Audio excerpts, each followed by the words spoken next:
नमस्कार, मैं हूं निकिता और आप देख रहे हैं सत्यहिंदी.com। चलिए एक नजर डालते हैं अब तक की सुर्खियों पर। महाराष्ट्र में इस हफ्ते शिंदे कैबिनेट का विस्तार होने की चर्चा खबरों में बनी हुई है और इस बीच आज मुख्यमंत्री एकनाथ शिंदे और उप मुख्यमंत्री देवेंद्र फडणवीस ने पार्टी के अहम विधायकों और मंत्रियों की बैठक बुलाई है। सूत्रों के मुताबिक ये बैठक मंत्रिमंडल के विस्तार को लेकर चर्चा के लिए ही बुलाई गई है। वहीं इससे पहले देर रात तक सीएम और डिप्टी सीएम की भी बैठक हुई। सूत्रों के मुताबिक मंत्रिमंडल विस्तार में हो रही देरी के चलते दोनों पार्टी के विधायकों में नाराजगी है। आपको बता दें कि बीते साल पहले कैबिनेट गठन के बाद राज्य में मंत्रिमंडल का विस्तार नहीं हुआ है और इस समय कैबिनेट में बीजेपी और शिवसेना के 9 मंत्री हैं। गौरतलब है कि साल 2022 के जून में शिवसेना, शिंदे गुट और बीजेपी ने साथ मिलकर सरकार का गठन किया था और उस समय केवल सीएम एकनाथ शिंदे और डिप्टी सीएम देवेंद्र फडणवीस ने शपथ ली थी। इसके बाद 9 अगस्त 2022 को शिंदे कैबिनेट का पहला विस्तार हुआ और 18 विधायकों ने मंत्री के रूप में शपथ ली, जिसमें शिवसेना के शिंदे कैंप और बीजेपी से 9 विधायक शामिल थे। वहीं कैबिनेट एक्सपेंशन को लेकर डिप्टी सीएम और बीजेपी नेता देवेंद्र फडणवीस ने शुक्रवार को कहा था कि राज्य में जुलाई में मंत्रिमंडल का विस्तार हो सकता है।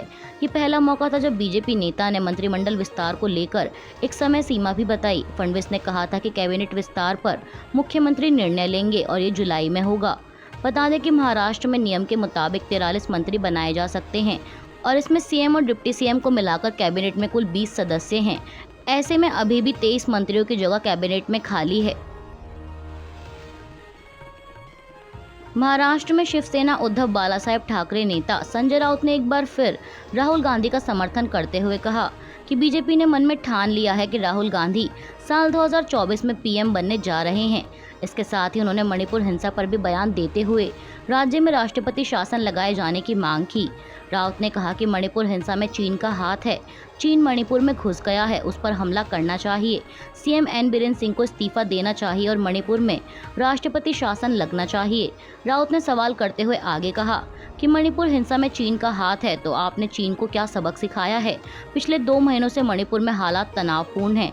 लोगों का पलायन चल रहा है। लोग अपना घर बार छोड़कर अलग अलग जगहों पर रह रहे हैं। इसके लिए जिम्मेदार कौन है? इसके अलावा बीजेपी द्वारा हिंसा को पूर्व नियोजित कहने पर संजय राउत ने कहा कि अगर मणिपुर की हिंसा प्री प्लान है तो केंद्र सरकार आपकी है, राज्यपाल आपके हैं, मुख्यमंत्री भी बीजेपी के हैं, तो फिर ये किसने प्री प्लान किया है? संजय राउत ने राहुल गांधी के मणिपुर दौरे का समर्थन करते हुए कहा कि राहुल गांधी मणिपुर गए हैं, यह बड़ी बात है। प्रधानमंत्री क्यों नहीं गए? राउत ने कहा कि प्रधानमंत्री नरेंद्र मोदी को मणिपुर जाना चाहिए था। उन्होंने कहा कि अमित शाह मणिपुर गए लेकिन एक मीटिंग लेकर वापस चले गए। क्या उन्होंने वहां के पीड़ितों के साथ उनका दर्द बांटने का काम किया? जब ऐसा नहीं किया है तो अब जलन क्यों हो रही है? राहुल गांधी को जिस तरह मणिपुर में समर्थन मिला है उसके लिए मुख्यमंत्री सवाल उठा रहे हैं। हिंसा प्रभावित मणिपुर से अभी तक कोई राहत की खबर सामने नहीं आई है। इस बीच कांग्रेस नेता राहुल गांधी हिंसाग्रस्त इलाकों और पीड़ितों से मिलने के लिए 29 और 30 जून को मणिपुर दौरे पर रहे। इसे लेकर बीजेपी नेता एल सुसिंद्रो मैतई ने राहुल गांधी पर हमला बोलते हुए कहा कि उनके मणिपुर दौरे के बाद राज्य में हिंसा और बढ़ गई है। बीजेपी मंत्री ने कहा कि पिछले दिनों राज्य में जो हिंसा हुई है वो कांग्रेस समेत अन्य विपक्षी दलों की ओर से प्रायोजित थी। इसके अलावा उन्होंने मुख्यमंत्री एन बीरेन सिंह के इस्तीफे को लेकर कहा कि राहुल गांधी की ओर से कराई गई हिंसा से आहत होकर मुख्यमंत्री ने मंत्रिमंडल के सभी सदस्यों और विधायकों से चर्चा के बाद इस्तीफा देने का फैसला कर लिया था और सीएम ने इस्तीफे का पत्र भी तैयार कर लिया था। लेकिन मणिपुर के लोगों का मानना है कि सरकार हालात सुधारने के लिए लगातार काम कर रही है। सुसिंद्रो मैतई ने आगे कहा, एन बीरेन सिंह राज्यपाल से मिलकर मुख्यमंत्री पद से इस्तीफा देने ही जा रहे थे लेकिन हजारों महिलाओं ने सीएम से घर नहीं छोड़ने को कहा। उन्होंने कहा कि मणिपुर के लोग नहीं चाहते कि मुख्यमंत्री इस्तीफा दें। वहीं राहत शिविर को लेकर राहुल गांधी के दावे को खारिज करते हुए उन्होंने कहा कि राहत शिविर में दवा और भोजन की कोई समस्या नहीं है। राहुल गांधी झूठे आरोप लगा रहे हैं। दरअसल राहुल गांधी ने मणिपुर दौरे के दौरान राहत शिविरों में जाकर पीड़ितों से मुलाकात की थी और साथ ही उन्होंने सरकार से राहत शिविरों में मूलभूत सुविधाओं में सुधार करने का अनुरोध भी किया था। फ्रांस में पुलिस द्वारा एक किशोर की कथित हत्या के बाद भड़के दंगे थमने का नाम नहीं ले रहे और इसी मामले में अब तक 1000 से अधिक लोगों को हिरासत में लिया जा चुका है। वहीं दंगों को रोकने के लिए यहाँ 45,000 सुरक्षा कर्मियों की तैनाती की गई है। बावजूद इसके हालात अभी तक काबू से बाहर हैं। दरअसल फ्रांस में पुलिस द्वारा 17 वर्षीय किशोर को गोली मारे जाने की घटना के बाद भारी सुरक्षा व्यवस्था के बावजूद चौथी रात को व्यापक विरोध प्रदर्शन हुए और इस दौरान देश भर में 1311 लोगों को गिरफ्तार किया गया। लेकिन इतने लोगों की गिरफ्तारी के बाद भी दंगे थमने का नाम नहीं ले रहे हैं और इस समय पूरी दुनिया की नजरें फ्रांस पर टिकी हुई हैं। इसके साथ ही नस्ल भेद को लेकर कई सवाल भी उठ रहे हैं। वहीं फ्रांस में हालात को देखते हुए ब्रिटेन ने अपने नागरिकों के लिए फ्रांस यात्रा को लेकर चेतावनी जारी की है। ट्रैवल एडवाइजरी में कहा गया है कि अगर बेहद जरूरी काम नहीं हो तो फ्रांस जाने से बचना चाहिए, क्योंकि वहां हालात सामान्य नहीं हैं।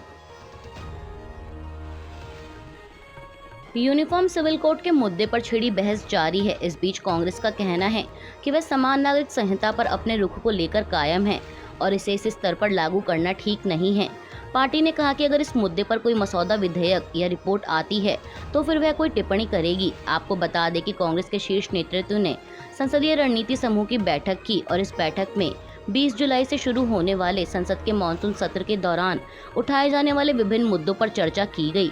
बैठक के बाद कांग्रेस महासचिव जयराम रमेश ने संवाददाताओं से बातचीत के दौरान कहा कि पार्टी यूनिफॉर्म सिविल कोड पर पहले ही 15 जून को अपना रुख स्पष्ट कर चुकी है और यूसीसी को लेकर कांग्रेस के रुख में कोई परिवर्तन नहीं आया है। उन्होंने कहा कि पिछले 15 दिनों के दौरान इस मामले में कुछ अतिरिक्त नहीं हुआ, इसलिए पार्टी के पास अभी इस पर कहने के लिए कुछ नहीं है। रमेश ने कहा कि जब कोई मसौदा आएगा और चर्चा होगी तो हम हिस्सा लेंगे और जो प्रस्तावित होगा उसकी समीक्षा करेंगे। फिलहाल हमारे पास प्रतिक्रिया के लिए केवल विधि आयोग का सार्वजनिक नोटिस है। आपको बता दें कि कांग्रेस ने इससे पहले आरोप लगाया था कि यूसीसी पर नए सिरे से जनता की राय लेने का विधि आयोग का नवीनतम प्रयास अपनी विफलताओं से ध्यान भटकाने और ध्रुवीकरण के एजेंडे को जारी रखने के मोदी सरकार के उतावलेपन को दर्शाता है। पश्चिम बंगाल की टीएमसी सरकार ने एक बार फिर राज्यपाल सीवी आनंद बोस पर बड़ा आरोप लगाया है। टीएमसी प्रवक्ता कुणाल घोष ने राज्यपाल को बीजेपी कैडर बताते हुए कहा कि वे केवल भगवा पार्टी के कार्यकर्ताओं के घरों का दौरा करते हैं। घोष ने आगे दावा करते हुए कहा कि चुनाव प्रचार के लिए विपक्षी दल राज्यपाल का इस्तेमाल कर रहे हैं। दरअसल आगामी पंचायत चुनाव से पहले हो रही हिंसा से प्रभावित लोगों से मिलने के लिए सीवी आनंद बोस कल 1 जुलाई को राज्य के दौरे पर रहे। उन्होंने कूच बिहार का दौरा किया और उससे पहले भांगर और कैनिंग गए थे, जिसके बाद टीएमसी प्रवक्ता कुणाल घोष ने उन पर कटाक्ष किया है। कुणाल घोष ने कहा कि बंगाल के राज्यपाल राजधर्म का पालन नहीं कर रहे हैं। वोट के लिए प्रचार करने के लिए विपक्षी दल उनका इस्तेमाल कर रहे हैं। उन्होंने उन टीएमसी कार्यकर्ताओं के परिवारों से मुलाकात या बात नहीं की जो मारे गए। मुझे क्या कहना चाहिए? सीवी आनंद बोस एक बीजेपी कैडर हैं। साथ ही टीएमसी प्रवक्ता ने यह भी चेतावनी दी कि चुनाव के बाद बंगाल के राज्यपाल जहां भी जाएंगे उन्हें काले झंडों का सामना करना पड़ेगा।